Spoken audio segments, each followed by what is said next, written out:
This story comes to us from the Fayeobserver.com, which is the Fayetteville Observer. And this deals with that police chief. Now, remember, there was an off-duty Cumberland deputy that fatally shot a man who was on the hood of his truck. And the Fayetteville police chief came out and made a statement. Remember that? That same police chief has some ethics complaints. Let's look at it. The first day of a 2-day hearing on allegations of ethics violations by Police Chief Gina Hawkins took place Tuesday, January 11th, before the Fayetteville Ethics Commission. Hawkins, chief of police since 2017, is accused by Raleigh attorney Mikhail Gross of 14 ethics violations, 8 of which the 5-member Ethics Commission agreed to hear. Now, Gross filed the complaint against Hawkins with the city's Ethics Commission in August, alleging these ethics violations, that Hawk uses city property and employees for her own benefit, a transgression for which she has allegedly fired employees for, had the department's canine trainer to train her family dog, and in another instance had on-duty officers divert from their duties to search for the dog when he escaped from her home. The complaint alleges the call Hawkins made to the dispatch was removed from the computer system. Well, yeah, you don't want that in the system, do you? And also, they're alleging ethics violations of hired a verified gang member, and when she was told the individual was a gang member, initiated an internal affairs investigation into the gang unit because she had not authorized an investigation into the individual. So you have a gang member, alleged gang member. The gang unit investigates him, and she says, "What are you doing investigating this criminal?"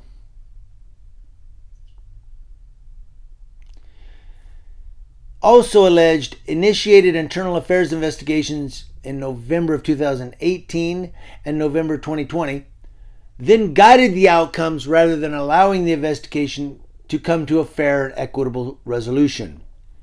Attempted to have someone removed from the board of the Fayetteville Police Benevolent Fund, a non-departmental agency, because she was intending to initiate an internal investigation into the person.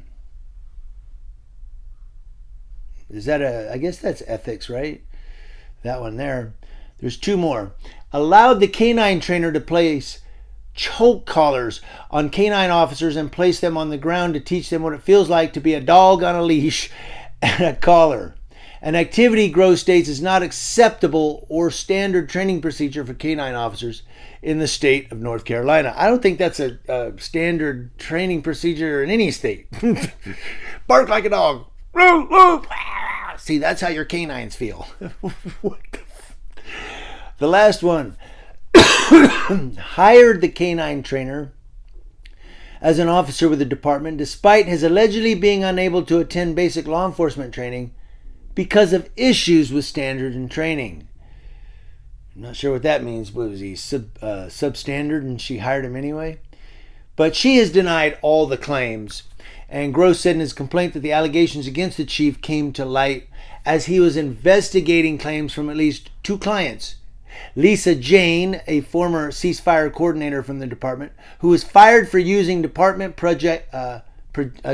projection screen at a family party. I guess you can't do that. And Lieutenant Michael Petty, a current employee who filed a lawsuit against Hawkins in October. Sounds pretty petty. Petty, previously an assistant chief, alleges in a civil complaint that Hawkins and the city violated his constitutional right and his due process when he was demoted in 2019 for disagreeing with Hawkins on patrol schedules during a meeting. Petty also alleges that Hawkins did not follow departmental or city policy and that she acted in an arbitrary and capricious manner. The hearing is a quasi-judicial process in which witnesses are called and questioned by both sides. They go into closed session after a 5-member board briefly meet to approve the agenda. So this police chief who we heard from, and she was saying, well, this didn't happen and that didn't happen, and we didn't have any witnesses that saw anything about the guy in the hood of the truck, or him hitting anybody. There was no computer readout said he hit anybody with his truck.